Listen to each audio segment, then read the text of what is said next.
Love radio FM में आपका स्वागत है। तो चलिए शुरू करते हैं आज की कहानी। तहखाने की स्क्रीन पर शादी वाले पैलेस का लाइव दृश्य चल रहा था। मंडप के नीचे छिपे विस्फोटक, घबराए हुए मेहमान और उनके बीच खड़ा एक परिचित चेहरा, कॉलेज के प्रिंसिपल प्रोफेसर देवेंद्र शर्मा। उनके हाथ में एक काला मास्टर डिटोनेटर था। अनन्या की सांस रुक गई। सर, आर्यन की आंखों में अविश्वास था। वह वही व्यक्ति थे जिन्होंने उन्हें एक साधारण छात्र से देश के सबसे सम्मानित प्रोफेसरों में से एक बनने में मार्गदर्शन दिया था।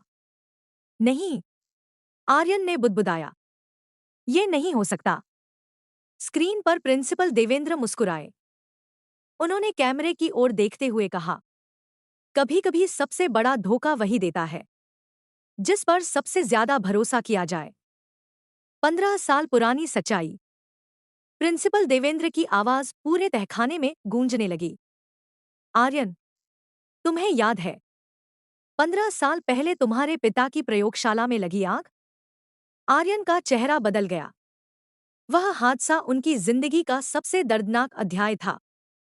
हाँ, देवेंद्र ने ठंडी हंसी हंसी। वह हादसा नहीं था, वह मेरी योजना थी। अनन्या और राजवीर स्तब्ध रह गए। देवेंद्र आगे बोले, तुम्हारे पिता ने वह रक्षा तकनीक विकसित की थी जिसे हासिल करने के लिए कई लोग किसी भी हद तक जा सकते थे। जब उन्होंने उसे बेचने से इनकार किया तो मैंने राघव के साथ मिलकर पूरी लैब जला दी। आर्यन की मुट्ठियां भींच गईं। उनकी आंखों में वर्षों का दर्द और क्रोध एक साथ उमड़ पड़ा। आर्यन का टूटता विश्वास। क्यों? आर्यन की आवाज कांप रही थी। आपने मेरे साथ ऐसा क्यों किया? देवेंद्र कुछ पल शांत रहे, फिर बोले, क्योंकि तुम मुझे अपने बेटे जैसे लगते थे और मुझे पता था एक दिन तुम अपने पिता से भी आगे निकल जाओगे। मैं तुम्हारी प्रतिभा चाहता था, लेकिन तुम्हारा सच नहीं। आर्यन की आंखों में आंसू आ गए। जिस इंसान को उन्होंने जीवन भर अपना गुरु माना, वही उनकी सबसे बड़ी त्रासदी का कारण निकला। तहखाने से बाहर निकलने की दौड़। राघव घायल था। अर्जुन ने उसे पुलिस के हवाले कर दिया। करण और कबीर सुरक्षित बाहर निकाले जाने लगे। लेकिन टाइमर तेजी से चल रहा था। 9:18। 9:17। आर्यन ने सबकी तरफ देखा। तुम सब पैलेस जाओ। राजवीर ने पूछा, और तुम? मैं कंट्रोल सर्वर बंद करूंगा, नंदिनी ने कहा। वह सर्वर इसी तहखाने के दूसरे हिस्से में है, लेकिन वहां जाने वाला रास्ता विस्फोटकों से भरा है। आर्यन मुस्कुराए। कोई तो जाएगा। अनन्या का निर्णय। अनन्या ने तुरंत उनका हाथ पकड़ लिया। आप अकेले नहीं जाएंगे। अनन्या, मैं आपकी पत्नी बनने वाली हूं, और पत्नी सिर्फ खुशियों में साथ नहीं होती, मुश्किल वक्त में भी साथ खड़ी रहती है। आर्यन ने उसकी आंखों में देखा। उन्हें उसमें डर नहीं, सिर्फ अटूट विश्वास दिखाई दिया। उन्होंने सिर हिलाया।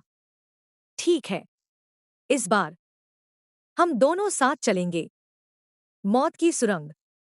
दोनों सर्वर रूम की ओर बढ़े। रास्ते में हर 10 कदम पर लेजर सुरक्षा प्रणाली लगी थी। फर्श के नीचे दबाव संवेदनशील प्लेटें थीं। दीवारों पर ऑटोमेटिक गनें लगी थी। आर्यन हर कदम सोच समझकर रख रहे थे। अचानक अनन्या का पैर एक ढीले पत्थर पर पड़ा। क्लिक। पूरा रास्ता लाल रोशनी से भर गया। ऑटोमेटिक गनें सक्रिय हो गई। नीचे झुको। आर्यन ने अनन्या को अपनी ओर खींच लिया।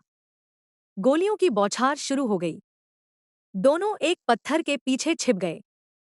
आर्यन ने दीवार पर लगे कंट्रोल बॉक्स पर निशाना साधा। अर्जुन ने उन्हें अपनी अतिरिक्त पिस्तौल दे दी थी। उन्होंने एक सटीक गोली चलाई। धड़ाम। कंट्रोल बॉक्स फट गया। गनें बंद हो गई। सर्वर रूम का रहस्य। आखिरकार दोनों सर्वर रूम तक पहुंच गए। कमरे के बीचों बीच एक विशाल कंप्यूटर सिस्टम था। उसकी स्क्रीन पर लिखा था, master control online. Aryan system बंद करने ही वाले थे कि स्क्रीन पर एक वीडियो अपने आप चल पड़ा। उसमें उनके दिवंगत पिता दिखाई दिए। उन्होंने कैमरे की ओर देखकर कहा, अगर तुम यह संदेश देख रहे हो तो इसका मतलब है कि दुश्मन हमारी उम्मीद से ज्यादा ताकतवर था। याद रखना, इस तकनीक को कोई हथियार नहीं बना सकता, क्योंकि इसका अंतिम सुरक्षा कोड सिर्फ हमारे परिवार के डीएनए से खुलता है। आर्यन स्तब्ध रह गए। उन्हें पहली बार समझ आया कि दुश्मन उन्हें बार बार जिंदा क्यों छोड़ता रहा। उन्हें मारना नहीं, उनसे कोड हासिल करना मकसद था। पैलेस में अंतिम खेल। उधर शादी वाले पैलेस में प्रिंसिपल देवेंद्र मंच पर खड़े थे। उन्होंने डिटोनेटर हवा में उठाया। सैकड़ों मेहमान भयभीत होकर उन्हें देख रहे थे। उन्होंने कहा, आज राज सिंह परिवार का अंत होगा। तभी पुलिस ने पूरे पैलेस को घेर लिया, लेकिन किसी के पास अंदर आने का समय नहीं था। डिटोनेटर का टाइमर 1 पर पहुंच चुका था। सबसे बड़ा क्लिफहैंगर। सर्वर रूम में आर्यन सिस्टम बंद करने के लिए अपना हाथ बायोमेट्रिक स्कैनर पर रखने ही वाले थे कि अचानक स्क्रीन चमकी। एक संदेश उभरा, सेकंड डीएनए रिक्वायर्ड। आर्यन चौंक गए। दूसरा डीएनए। तभी पीछे से एक परिचित आवाज आई, वह मेरे बिना पूरा नहीं होगा। दोनों ने मुड़कर देखा। दरवाजे पर एक महिला खड़ी थी। सफेद साड़ी, चेहरे पर गहरे जख्म और आंखों में वर्षों का दर्द। अनन्या के हाथ से टॉर्च गिर गई। उसकी आवाज कांप उठी। मां, महिला ने धीमे से कहा। हाँ अनवी, इस बार सच में मैं तुम्हारी मां हूं। पूरा कमरा स्तब्ध रह गया। जिसकी मौत पर पूरे परिवार ने वर्षों पहले शोक मनाया था, वह आज जीवित उनके सामने खड़ी थी। और उसके आने से पूरी कहानी एक ऐसे मोड़ पर पहुंच चुकी थी जहां अब हर सच बदलने वाला था। सर्वर रूम में एक पल के लिए समय जैसे रुक गया। अनन्या की आंखें सामने खड़ी महिला पर टिकी थी। उसके होंठ कांप रहे थे। मां, महिला की आंखों से आंसू बह निकले। उन्होंने कांपते हुए हाथ आगे बढ़ाया। अनवी, मेरी बच्ची।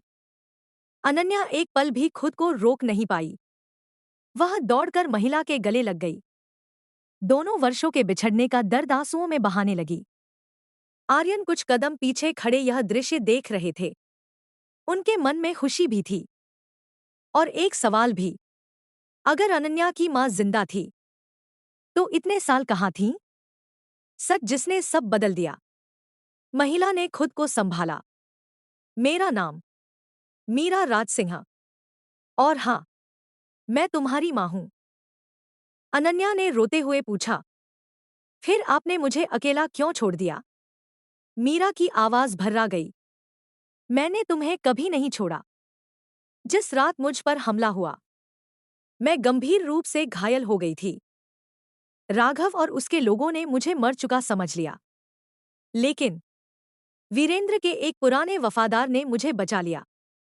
मुझे एक गुप्त स्थान पर रखा गया, क्योंकि अगर दुनिया को पता चल जाता कि मैं जिंदा हूं तो दुश्मन तुम्हें भी नहीं छोड़ते। अनन्या के आंसू रुक नहीं रहे थे। उसने मां का हाथ कसकर पकड़ लिया। अब कहीं मत जाइए। मीरा ने उसके माथे को चूम लिया। अब कभी नहीं। दूसरे डीएनए का रहस्य।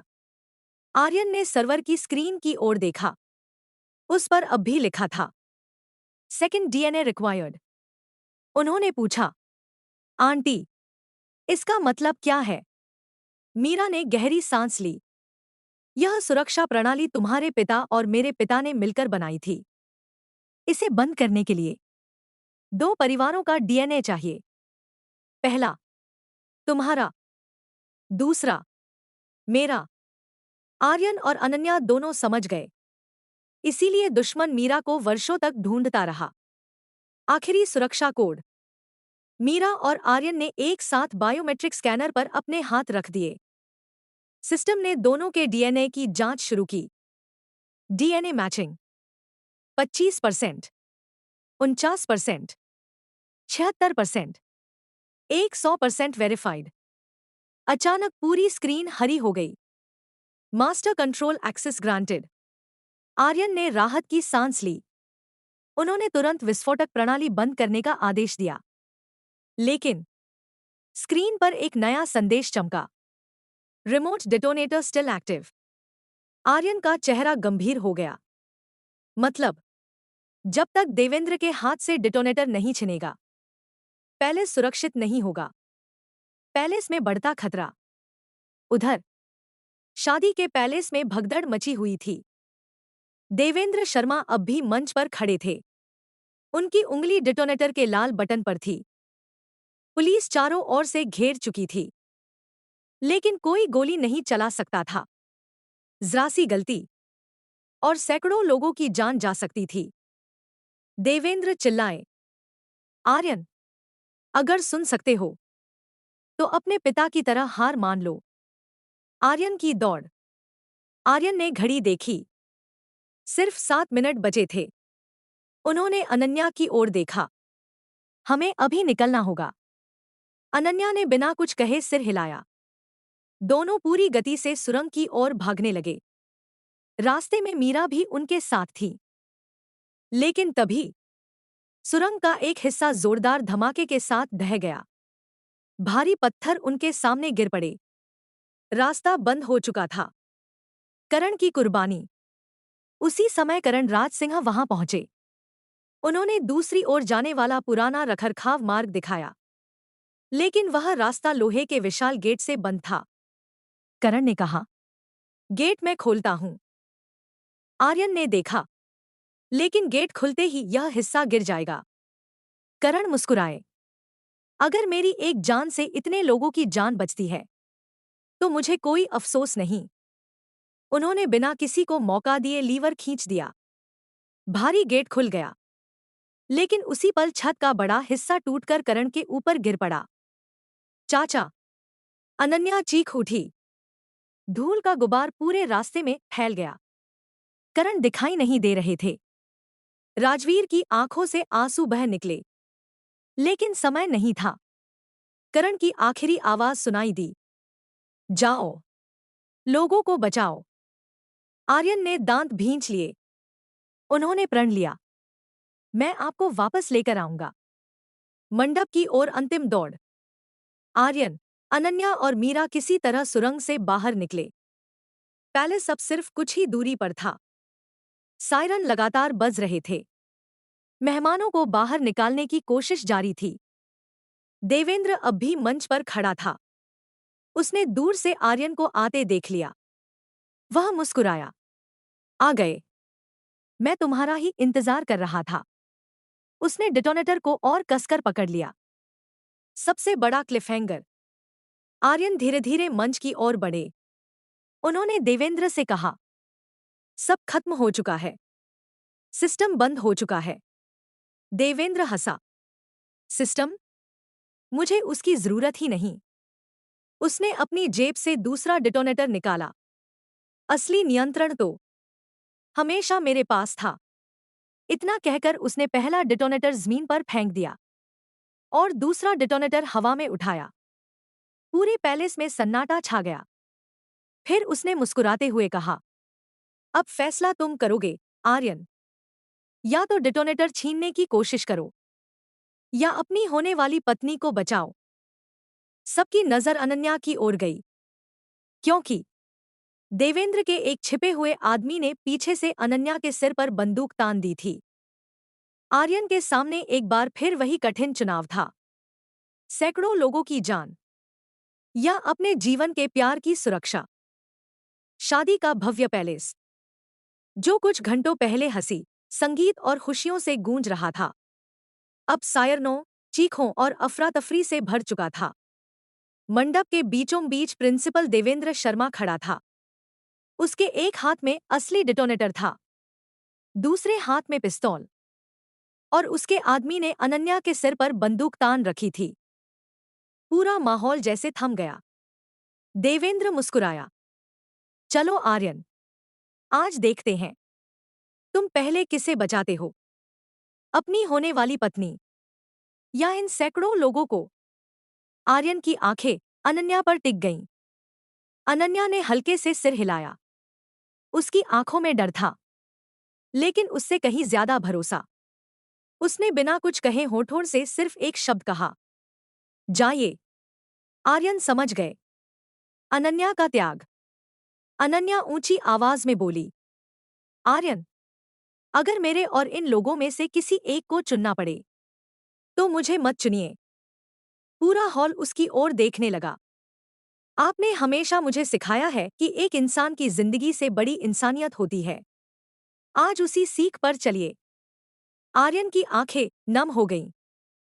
उन्हें याद आया, कॉलेज के पहले दिन उन्होंने क्लास में यही बात कही थी। एक अच्छा इंसान वही है जो अपने स्वार्थ से पहले दूसरों की सुरक्षा के बारे में सोचे।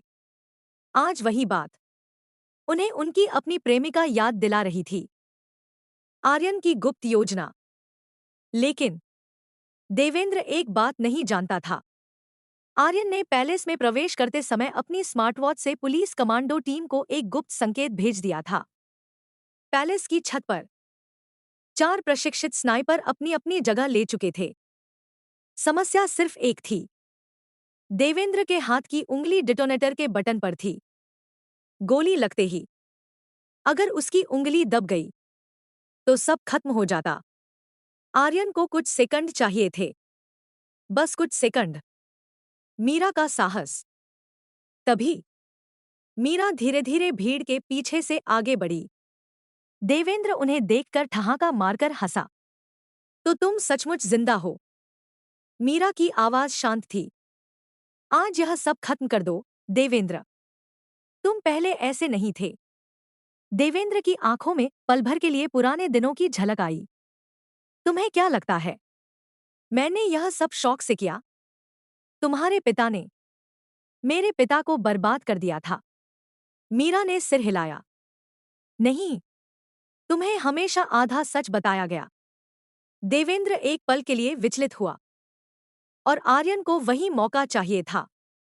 3 सेकंड की जंग। आर्यन ने अपनी घड़ी पर हल्का सा स्पर्श किया। स्नाइपर तैयार हो गए। 3। आर्यन धीरे धीरे आगे बढ़े। 2।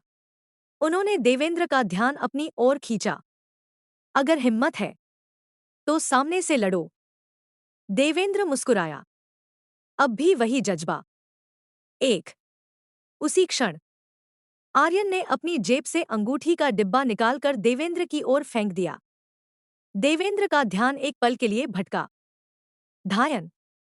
स्नाइपर की गोली चली, लेकिन देवेंद्र पर नहीं, उसके हाथ में पकड़े डिटोनेटर पर। डिटोनेटर हवा में उछल गया। उसी क्षण आर्यन बिजली की गति से आगे बढ़े। उन्होंने हवा में उछलते डिटोनेटर को पकड़ लिया। पूरा हॉल तालियों और राहत की सांसों से गूंज उठा। असली हमला अभी बाकी था। लेकिन देवेंद्र ने जोर से हंसना शुरू कर दिया। तुम फिर जीत गए, यही सोचा ना? उसने अपनी जैकेट की जिप खोली। सबकी सांसें थम गईं। उसके शरीर पर शक्तिशाली विस्फोटकों से भरी एक जैकेट बंधी हुई थी। उसके सीने पर लाल रंग का डिजिटल टाइमर चमक रहा था। 2:59। 2:58। देवेंद्र बोला, अब मुझे रोककर दिखाओ। पूरा हॉल फिर से दहशत में डूब गया। करण जिंदा है। उसी समय पैलेस के मुख्य द्वार पर एक जोरदार आवाज आई। सबने मुड़कर देखा। धूल और मलबे से ढका एक आदमी लड़खड़ाते हुए अंदर आया। वह था करण राज सिंह। पूरा परिवार खुशी से भर उठा। राजवीर दौड़कर उन्हें संभालने पहुंचे। करण मुस्कुराए। इतनी आसानी से मैं तुम्हें छोड़कर नहीं जाने वाला। दोनों भाइयों ने एक दूसरे को गले लगा लिया। वर्षों का बिछड़ना, दर्द और गलतफहमियां आंसुओं में बह गईं। आर्यन का अंतिम निर्णय। देवेंद्र का टाइमर तेजी से चल रहा था। 1:40। आर्यन समझ चुके थे, अगर यह जैकेट यहीं फटी तो पूरा मंडप नष्ट हो जाएगा। उन्होंने बिना किसी को बताए एक निर्णय लिया। उन्होंने देवेंद्र का हाथ पकड़ा। देवेंद्र चौंक गया। क्या कर रहे हो? आर्यन ने शांत स्वर में कहा, इस कहानी का अंत अब किसी और की मौत से नहीं होगा। उन्होंने देवेंद्र को जबरदस्ती मंडप से बाहर की ओर खींचना शुरू कर दिया। अनन्या चीख उठी, आर्यन! वह उनके पीछे दौड़ी, लेकिन पुलिस ने उसे रोक लिया। उसकी आंखों से आंसू लगातार बह रहे थे। सबसे बड़ा क्लिफहैंगर, आर्यन देवेंद्र को पैलेस के पीछे बने खुले मैदान की ओर ले जा रहे थे। टाइमर 12:38। अचानक देवेंद्र ने संघर्ष करना बंद कर दिया। वह पहली बार रो पड़ा। उसने धीमी आवाज में कहा, आर्यन, मैं हार गया। उसने अपनी जेब से एक छोटा सा रिमोट निकाला। इससे जैकेट बंद हो जाएगी। आर्यन ने राहत की सांस ली, लेकिन रिमोट लेते ही उनके चेहरे का रंग उड़ गया। स्क्रीन पर लिखा था, एरर, रिमोट डिसेबल्ड। देवेंद्र ने कांपती आवाज में कहा, अब इसे कोई नहीं रोक सकता। टाइमर 12:20। उसी क्षण दूर खड़ी मीरा जोर से चीखी, आर्यन, पीछे देखो। आर्यन ने मुड़कर देखा। एक काली एसयूवी पूरी रफ्तार से उनकी ओर बढ़ रही थी। ड्राइविंग सीट पर बैठा व्यक्ति मुस्कुरा रहा था। वह कोई और नहीं, असली मास्टरमाइंड वीरेंद्र राज सिंह था, और उसकी आंखों में साफ दिखाई दे रहा था, यह खेल अभी खत्म नहीं हुआ है। पूरा मैदान चीखों से गूंज उठा। देवेंद्र के शरीर पर बंधी विस्फोटक जैकेट का टाइमर लगातार घट रहा था। 12:19, 12:18। आर्यन ने सामने से तेज रफ्तार में आती काली एसयूवी की ओर देखा। ड्राइविंग सीट पर बैठे व्यक्ति का चेहरा साफ दिखाई देने लगा। वह सचमुच वीरेंद्र राज सिंह थे, लेकिन उनके चेहरे पर वैसी कठोरता नहीं थी जैसी तहखाने में दिखाई दी थी। उनकी आंखों में बेचैनी और जल्दबाजी थी। अनन्या पूरी ताकत से पुलिस की पकड़ छुड़ाकर आर्यन की ओर भागी। आर्यन, लेकिन वह अभी उनसे कुछ ही कदम दूर थी। वीरेंद्र का अप्रत्याशित कदम। एसयूवी तेजी से आर्यन और देवेंद्र के पास आकर रुकी। सबको लगा, अब कोई नई साजिश शुरू होगी। लेकिन अगले ही पल वीरेंद्र कार से उतरे और बिना एक पल गंवाए देवेंद्र की जैकेट को ध्यान से देखने लगे। उन्होंने गंभीर स्वर में कहा, ये सेना में इस्तेमाल होने वाला पुराना विस्फोटक मॉड्यूल है। अगर मुख्य ऊर्जा सेल निकाल दिया जाए तो इसे निष्क्रिय किया जा सकता है। आर्यन ने हैरानी से पूछा, आपको यह कैसे पता? वीरेंद्र ने उनकी ओर देखा, क्योंकि इस तकनीक को विकसित करने वाली टीम का हिस्सा मैं भी था। देवेंद्र दर्द भरी हंसी हंसा, अब बहुत देर हो चुकी है। सिर्फ 10 सेकंड। 12:10। वीरेंद्र ने बिना समय गंवाए जैकेट के पीछे का पैनल खोल दिया। अंदर दर्जनों रंगबिरंगी तारें थीं। आर्यन भी उनके साथ झुक गए। लाल नहीं, नीली नहीं। वीरेंद्र की नजर सबसे पतली सफेद तार पर जाकर रुकी। उन्होंने धीमे से कहा, यही है। आर्यन ने उनकी आंखों में देखा। उन्हें पहली बार लगा, शायद यह आदमी पूरी तरह बुरा नहीं था। उन्होंने वायर कटर उठाया। 12:05। पूरा मैदान सांस रोके खड़ा था। 12:04। आर्यन ने सफेद तार काट दी। 12:03। टाइमर नहीं रुका। सबके चेहरों का रंग उड़ गया। देवेंद्र का स्वीकार। देवेंद्र अचानक जोर से हंस पड़ा। मैं जानता था तुम यही तार काटोगे, उसने कांपते हुए कहा। असल ट्रिगर जैकेट में नहीं है। सब चौंक गए। तो कहाँ है? देवेंद्र ने अपनी हथेली खोली। उसकी मुट्ठी में एक छोटी सी माइक्रोचिप लगी हुई थी। जब तक मेरा दिल धड़क रहा है, यह बम सक्रिय रहेगा। अनन्या की आंखों से आंसू बहने लगे। नहीं, आर्यन का साहस। आर्यन ने एक पल भी नहीं सोचा। उन्होंने देवेंद्र को कसकर पकड़ लिया। अगर ऐसा है तो हम इसे आबादी से बहुत दूर ले जाएंगे। उन्होंने देवेंद्र को फिर से अपनी ओर खींच लिया, लेकिन तभी देवेंद्र ने उनका हाथ झटक दिया। उसकी आंखों में पहली बार पछतावा था। नहीं, आर्यन, जिंदगी भर मैंने गलतियां की हैं। कम से कम आखिरी फैसला सही करने दो। उसने आर्यन को जोर से पीछे धक्का दिया। बलिदान। देवेंद्र पूरी ताकत से मैदान के पीछे बहती नदी की ओर दौड़ पड़ा। पुलिस और आर्यन उसके पीछे भागे। 12:02। 12:01। देवेंद्र ने आखिरी बार पीछे मुड़कर आर्यन को देखा। उसकी आंखों में आंसू थे। काश मैं सच में तुम्हारा अच्छा गुरु बन पाता। इतना कहकर वह नदी में छलांग लगा गया। अगले ही पल एक भीषण विस्फोट हुआ। पानी का विशाल फव्वारा आसमान तक उठ गया। पूरा इलाका कुछ क्षण के लिए कांप उठा, लेकिन पैलेस सुरक्षित था। सैकड़ों लोगों की जान बच चुकी थी।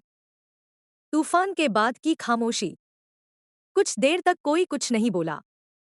अनन्या दौड़कर आर्यन के गले लग गई। वह फूट फूट कर रो रही थी।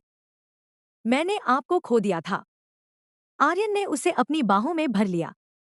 मैंने वादा किया था, मैं वापस आऊंगा। दोनों एक दूसरे से लिपटे रहे। चारों ओर खड़े लोगों की आंखें भी नम थी। लेकिन कहानी अभी खत्म नहीं हुई थी। उसी समय राजवीर के फोन पर एक वीडियो कॉल आई। स्क्रीन पर राघव कपूर दिखाई दिया। सभी हैरान रह गए। लेकिन राघव तो पुलिस की गिरफ्त में था। वीडियो में राघव मुस्कुरा रहा था। जिसे तुमने पकड़ा है वह मेरा हमशक्ल है। असली राघव अभी भी आजाद है। सबके चेहरों पर फिर तनाव लौट आया। राघव ने आगे कहा, और अब मैं तुम्हारी सबसे बड़ी कमजोरी लेकर जा रहा हूं। वीडियो का कैमरा घूमता है। एक अंधेरे कमरे में कुर्सी से बंधी हुई एक लड़की दिखाई देती है। उसका चेहरा आंसुओं से भीगा था। अनन्या की सांस रुक गई। रिया, साक्षी की बेटी रिया का अपहरण हो चुका था। राघव हंसा। अगर उसे जिंदा देखना चाहते हो तो कल सुबह ठीक 10 बजे पुराने राज सिंह महल में आ जाना। और हाँ, इस बार कोई पुलिस नहीं। कॉल कट गई। पूरा परिवार एक दूसरे की ओर देखने लगा। अभी अभी उन्होंने एक लड़ाई जीती थी, लेकिन एक और जंग उनका इंतजार कर रही थी। सबसे बड़ा क्लिफहैंगर। रात गहरा चुकी थी। पैलेस में सब लोग सुरक्षित थे। आर्यन और अनन्या अकेले मंडप के पास खड़े थे। अनन्या ने धीमे से पूछा, क्या हमारी शादी कभी हो पाएगी? आर्यन ने उसका हाथ थाम लिया। जरूर होगी।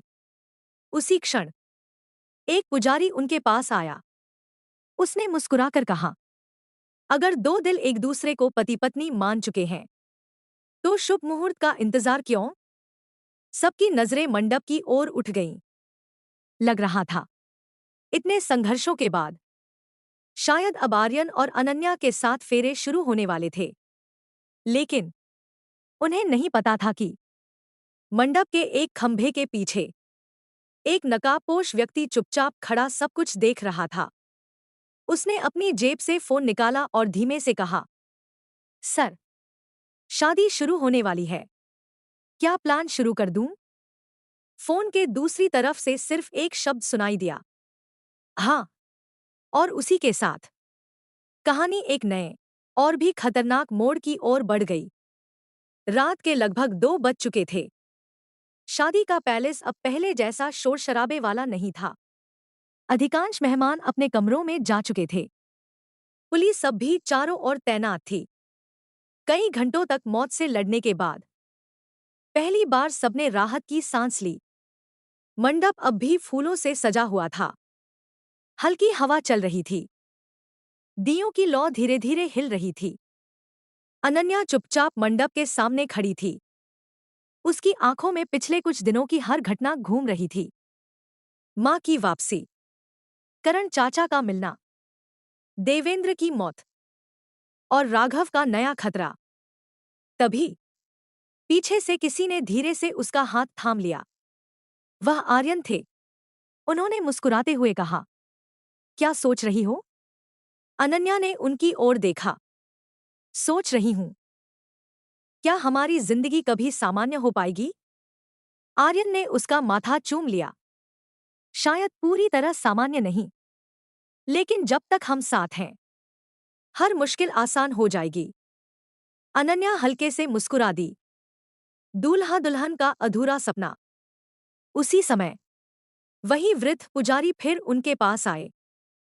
उन्होंने शांत स्वर में कहा, बेटा, जीवन में कुछ रिश्ते मुहूर्त नहीं, विश्वास से बनते हैं। तुम दोनों ने हर परीक्षा साथ पार की है। अगर परिवार तैयार हो तो अभी भी विवाह हो सकता है। राजवीर, मीरा, करण, कबीर और नंदिनी भी वहां आ गए। सभी की आंखों में एक ही इच्छा थी, अब और इंतजार नहीं। राजवीर ने आगे बढ़कर आर्यन का हाथ पकड़ा। बेटा, आज अगर मेरी बेटी मुस्कुरा रही है तो सिर्फ तुम्हारी वजह से। मैं चाहता हूं कि सूरज निकलने से पहले तुम दोनों पति पत्नी बन जाओ। आर्यन ने सम्मान से सिर झुका दिया। राघव का रहस्यमयी पत्र। जैसे ही विवाह की तैयारियां शुरू हुई, एक छोटा लड़का दौड़ता हुआ आया। उसके हाथ में एक सफेद लिफाफा था।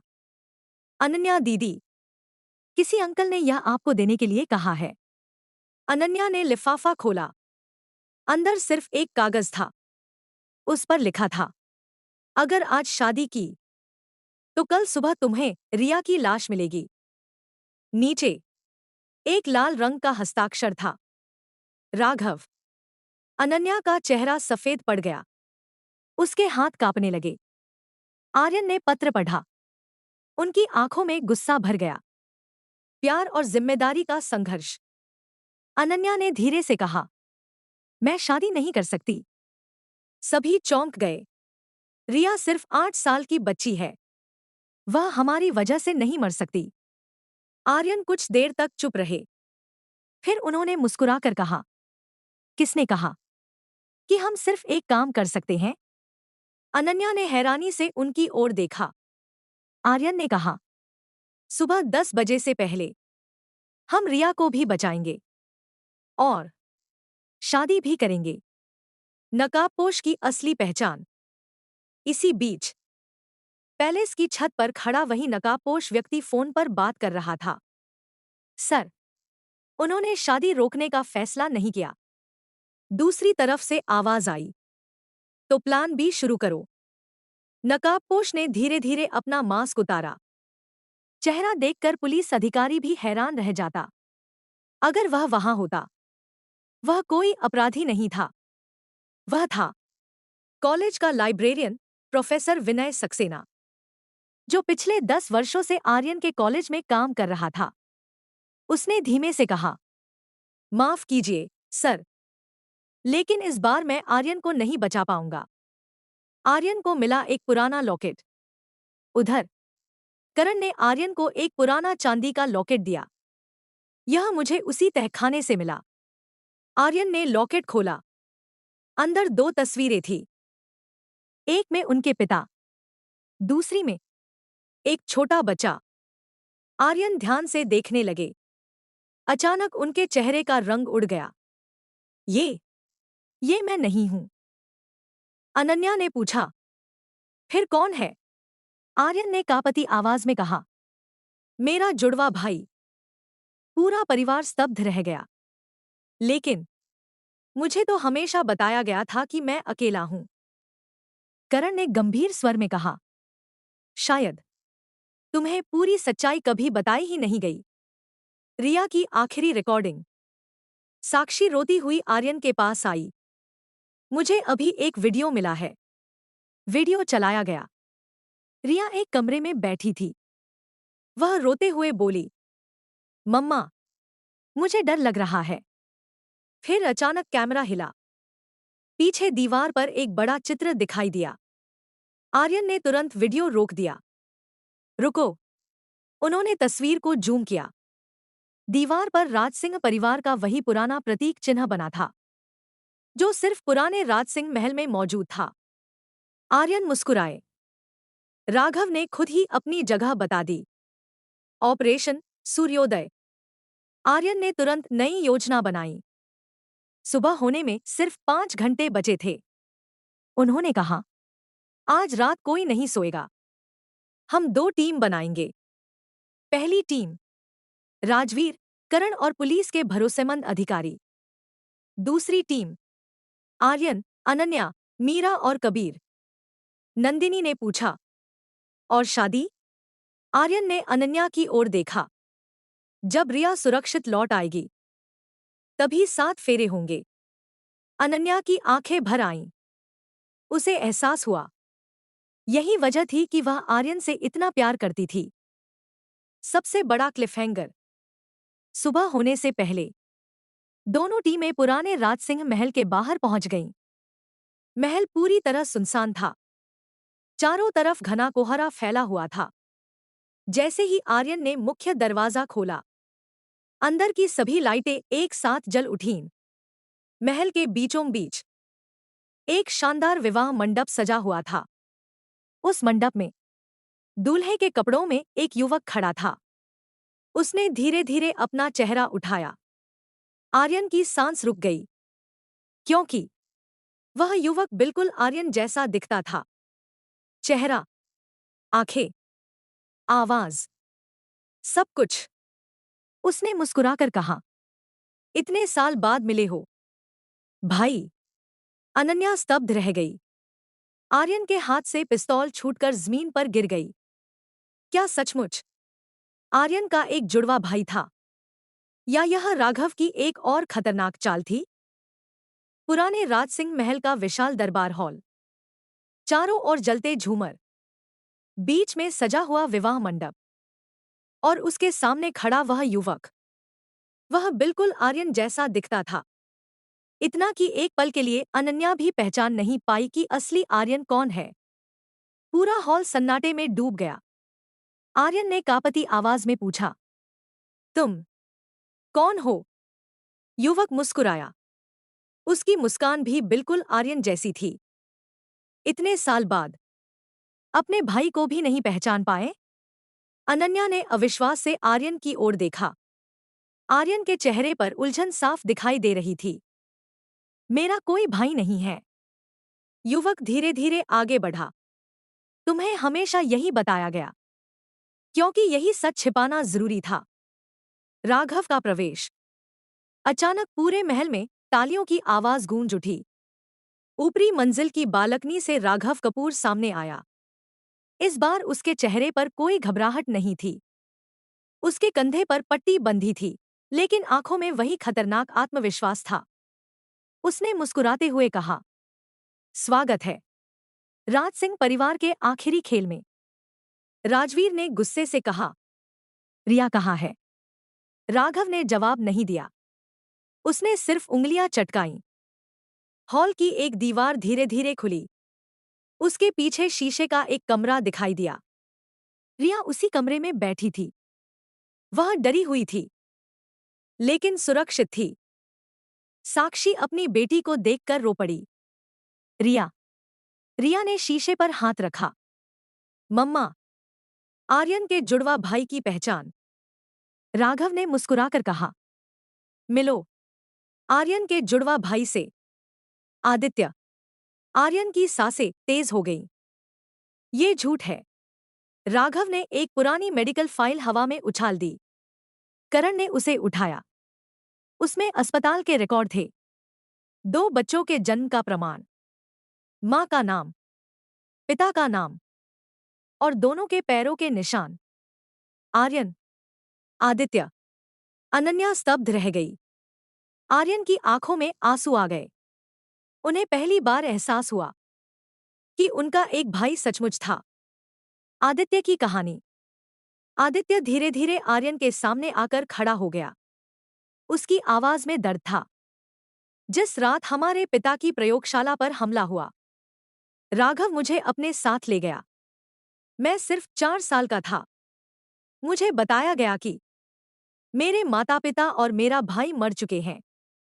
उन्होंने मुझे अपने तरीके से पाला, मुझे लड़ना सिखाया। नफरत करना सिखाया। उसकी आंखें भर आईं। लेकिन उन्होंने कभी मुझे सच नहीं बताया। आर्यन का दिल पिघल गया। उन्होंने धीरे से कहा, तुम्हारी कोई गलती नहीं है। दो भाइयों की पहली मुलाकात।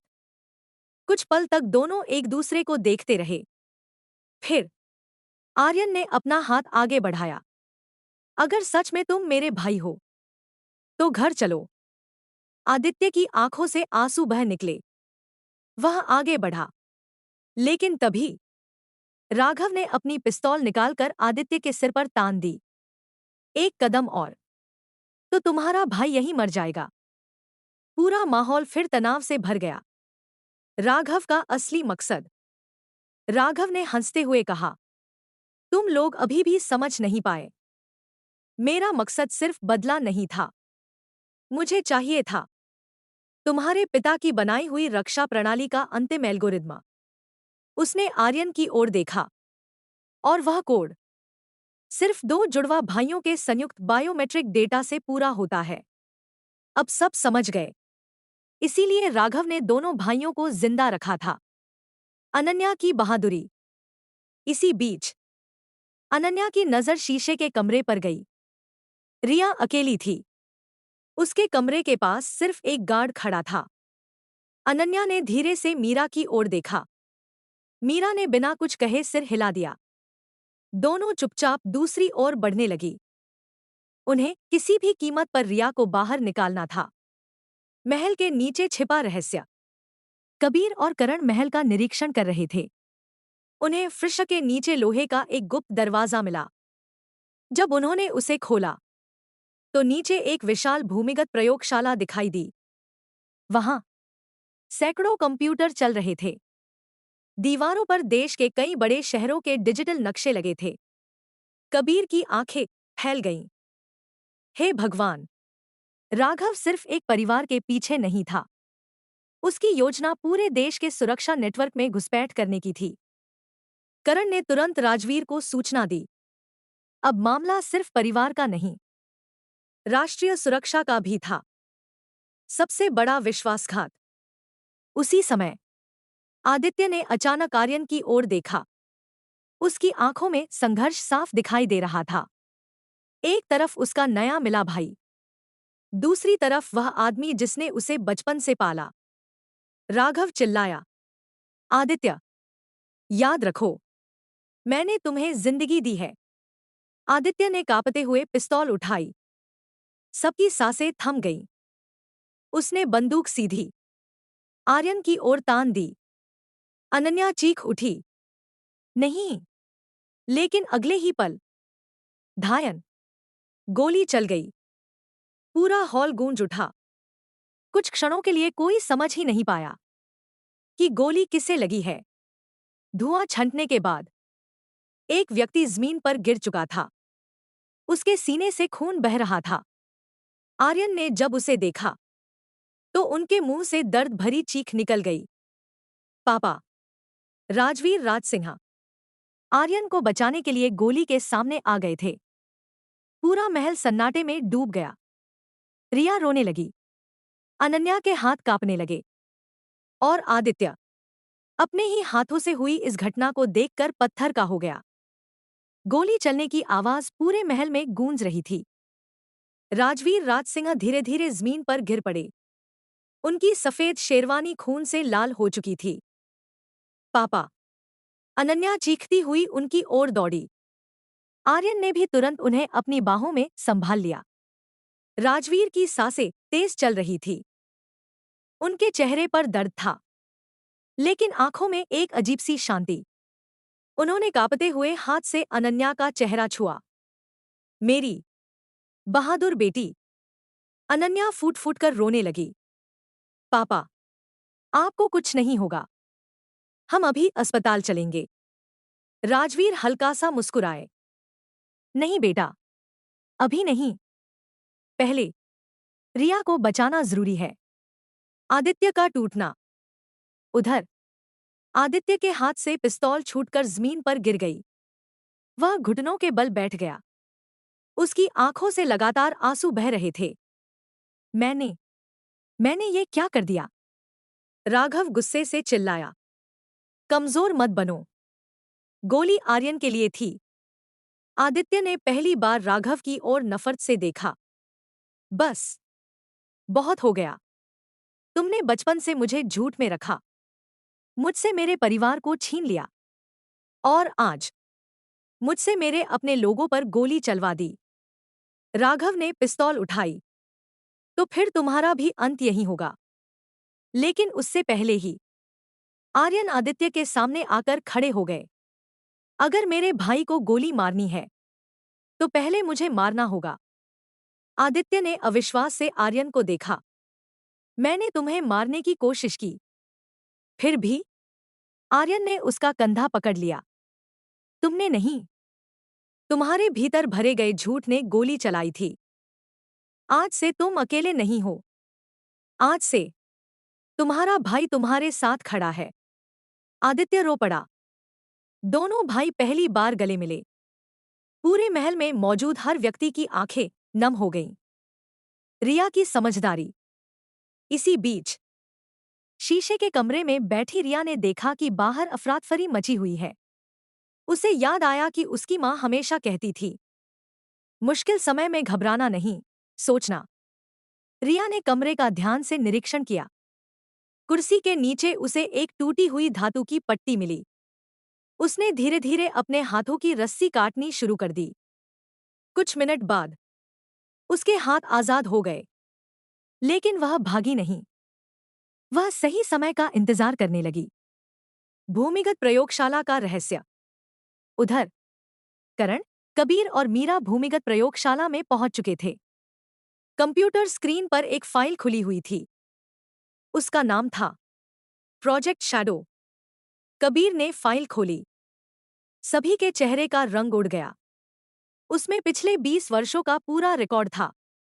हर हमला, हर साजिश, हर हत्या, हर रिश्वत, हर विश्वासघात, और सबसे चौंकाने वाली बात, राघव अकेला नहीं था। उसके साथ देश के अलग अलग शहरों में फैला एक गुप्त नेटवर्क काम कर रहा था। मीरा ने तुरंत कहा, अगर ये डेटा नष्ट हो गया तो उन सभी अपराधियों के खिलाफ सबूत भी खत्म हो जाएंगे। करण ने हार्ड ड्राइव निकालनी शुरू कर दी। राघव का अंतिम प्रस्ताव। ऊपर हॉल में राघव ने हंसते हुए कहा, आर्यन, तुम जीत नहीं सकते, लेकिन मैं तुम्हें एक आखिरी मौका देता हूं। उसने एक छोटा रिमोट निकाला। अगर तुम दोनों भाई मेरे साथ आ जाओ तो मैं रिया को छोड़ दूंगा, और तुम्हारे परिवार को भी। पूरा हॉल शांत हो गया। आदित्य ने आर्यन की ओर देखा। आर्यन ने बिना एक पल गंवाए जवाब दिया, मैं अपने सिद्धांत बेचकर किसी की जिंदगी नहीं बचाऊंगा। क्योंकि जो इंसान डर के सामने झुक जाए वह फिर कभी अपने बच्चों की आंखों में नहीं देख सकता। राघव का चेहरा गुस्से से लाल हो गया। रिया का साहस। उसी समय रिया ने सही मौका देखकर कमरे का दरवाजा खोल लिया। गार्ड को कुछ पता नहीं चला। वह धीरे धीरे बाहर निकली। लेकिन जैसे ही वह भागने लगी, गार्ड ने उसे देख लिया। रुको। रिया पूरी ताकत से दौड़ी।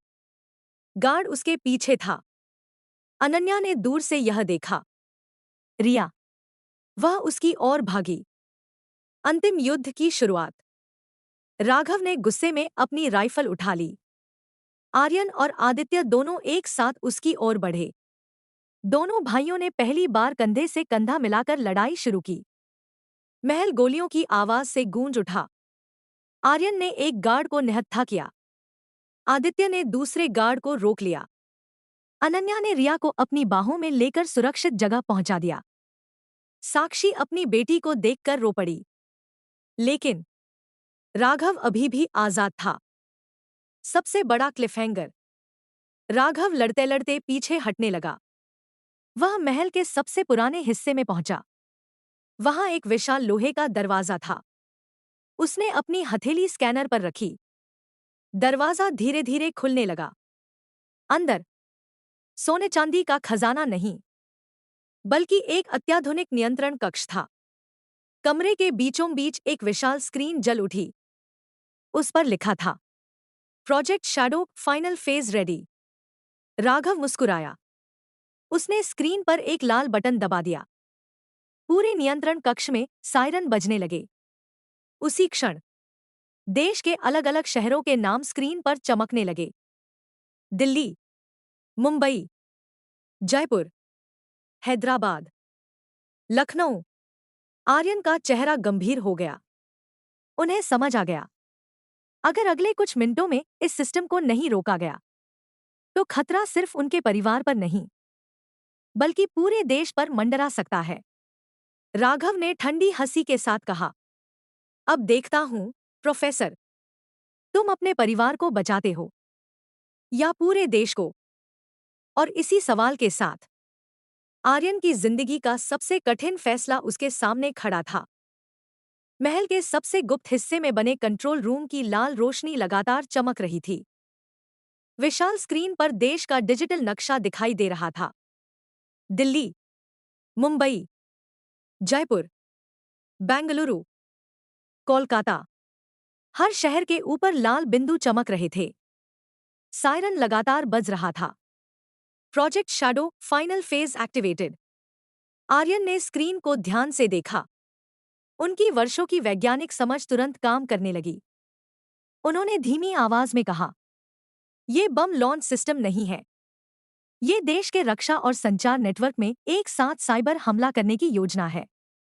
कबीर ने हैरानी से पूछा, मतलब? आर्यन ने गंभीर स्वर में कहा, अगर यह सिस्टम पूरी तरह सक्रिय हो गया तो कई महत्वपूर्ण संचार प्रणालियां बाधित हो सकती हैं। अस्पताल, आपातकालीन सेवाएं और कई सरकारी नेटवर्क प्रभावित हो सकते हैं। कमरे में मौजूद सभी लोगों के चेहरों पर चिंता साफ दिखाई देने लगी। राघव का अंतिम सपना। राघव कंट्रोल पैनल के सामने खड़ा मुस्कुरा रहा था। 20 साल। मैंने 20 साल सिर्फ इस दिन का इंतजार किया है। राज सिंह परिवार ने मेरा सब कुछ छीन लिया था।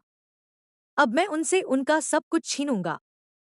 आर्यन ने शांत स्वर में कहा, बदला कभी किसी की जिंदगी नहीं बनाता, राघव।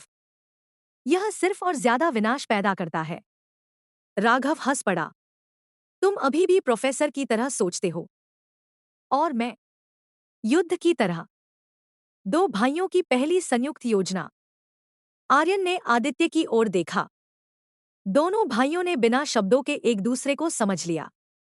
आर्यन बोले, मैं सिस्टम बंद करता हूं, तुम राघव को रोको। आदित्य मुस्कुराया, इस बार मैं अपने भाई का साथ नहीं छोड़ूंगा। दोनों ने एक साथ अपनी जगह संभाली। राजवीर की हालत। उधर महल के बाहर एम्बुलेंस में डॉक्टर राजवीर का इलाज कर रहे थे। गोली उनके कंधे के पास लगी थी। डॉक्टर ने राहत की सांस लेते हुए कहा, गोली दिल से कुछ सेंटीमीटर दूर निकली है। ऑपरेशन तुरंत करना होगा। लेकिन फिलहाल उनकी जान को तत्काल खतरा नहीं है। यह सुनते ही अनन्या की आंखों में उम्मीद लौट आई। उसने आसमान की ओर देखकर धीरे से कहा, भगवान, बस मेरे पापा को बचा लीजिए। मीरा का खुलासा। मीरा ने कंट्रोल रूम की दीवार पर लगी एक पुरानी तस्वीर देखी। तस्वीर में 3 लोग थे, वीरेंद्र राज सिंह, आर्यन के पिता और एक तीसरा व्यक्ति। मीरा की आंखें फैल गईं। मैं इन्हें पहचानती हूं। करण ने पूछा, कौन है? मीरा ने कांपती आवाज में कहा, ये देश के रक्षा अनुसंधान विभाग के पूर्व वैज्ञानिक डॉक्टर समर मेहता है। अगर वह जिंदा है तो संभव है कि उन्हें इस सिस्टम की पूरी जानकारी हो। राघव के चेहरे पर पहली बार हल्की बेचैनी दिखाई दी। रिया की बहादुरी। रिया अब सुरक्षित थी, लेकिन उसने अनन्या का हाथ पकड़ लिया। मासी, मैंने एक बात देखी थी। अनन्या झुक गई। क्या? रिया ने धीरे से कहा, जिस कमरे में मुझे रखा था वहां एक लाल रंग की चाबी थी। गार्ड उसे बार बार देख रहे थे। कबीर तुरंत समझ गए, वह शायद मुख्य सुरक्षा लॉक की मास्टर की हो सकती है। उन्होंने पुलिस टीम को उस कमरे की तलाशी लेने भेज दिया। राघव की आखिरी सेना। अचानक महल की सारी लाइटें बुझ गईं। चारों तरफ अंधेरा छा गया। कुछ सेकंड बाद आपातकालीन लाल लाइटें जल उठीं। तभी महल के अलग अलग दरवाजों से काले कपड़ों में दर्जनों हथियारबंद लोग अंदर आने लगे। उनके चेहरों पर एक जैसा मुखौटा था। राघव मुस्कुराया। मिलो प्रोजेक्ट शैडो की अंतिम सुरक्षा टीम से, आदित्य ने धीरे से कहा। कम से कम 30 लोग हैं। आर्यन ने जवाब दिया। हम डरने नहीं आए हैं। अनन्या का साहस। अनन्या ने पहली बार खुद हथियार उठाया, लेकिन उसका उद्देश्य हमला नहीं था। वह पुलिस के साथ मिलकर महल में फंसे लोगों को सुरक्षित बाहर निकालने लगी। एक घायल पुलिसकर्मी गिर पड़ा। अनन्या ने बिना अपनी जान की परवाह किए उसे सुरक्षित स्थान तक पहुंचाया। उसे देखकर मीरा की आंखों में गर्व भर आया। आज मेरी बेटी सच में बहुत मजबूत बन गई है। आर्यन बनाम राघव। कंट्रोल रूम के बीचों बीच आर्यन और राघव आमने सामने खड़े थे। राघव ने कहा, तुम्हारे पिता मुझे रोक नहीं पाए, तुम भी नहीं रोक पाओगे। आर्यन ने शांत स्वर में उत्तर दिया। उन्होंने मुझे एक बात सिखाई थी, ज्ञान का इस्तेमाल बचाने के लिए होता है, बर्बाद करने के लिए नहीं। राघव ने गुस्से में हमला कर दिया। दोनों के बीच जबरदस्त हाथापाई शुरू हो गई। इसी दौरान आदित्य ने सुरक्षा गार्डों को रोकते हुए आर्यन को सिस्टम तक पहुंचने का रास्ता दिया। सबसे बड़ा क्लिफहैंगर। आर्यन आखिरकार मुख्य कंट्रोल कंसोल तक पहुंच गए। उन्होंने सिस्टम बंद करने के लिए स्क्रीन खोली, लेकिन स्क्रीन पर एक नया संदेश चमका। Authorisation denied, final admin required. Aryan चौंक गए। Final admin. तभी कंट्रोल रूम का पिछला दरवाजा धीरे धीरे खुला। अंदर एक लगभग 70 वर्षीय व्यक्ति व्हीलचेयर पर बैठा था। उसे देखते ही मीरा के चेहरे का रंग उड़ गया। उन्होंने कांपती आवाज में कहा, डॉक्टर समर मेहता। वृद्ध ने धीरे से सिर उठाया। उनकी आंखों में पछतावा साफ दिखाई दे रहा था। उन्होंने आर्यन की ओर देखकर कहा, बेटा, इस सिस्टम को बंद करने का अधिकार सिर्फ मेरे पास है, लेकिन इसकी कीमत तुम्हें अपनी सबसे प्रिय चीज देकर चुकानी होगी। पूरे कंट्रोल रूम में फिर सन्नाटा छा गया। आर्यन समझ गए, अभी अंतिम परीक्षा बाकी है। अगर आपको यह कहानी पसंद आई हो तो लाइक, शेयर और कमेंट जरूर करें। ऐसी ही खूबसूरत प्रेम कहानियों के लिए लव रेडियो एफएम को सब्सक्राइब करना न भूलें।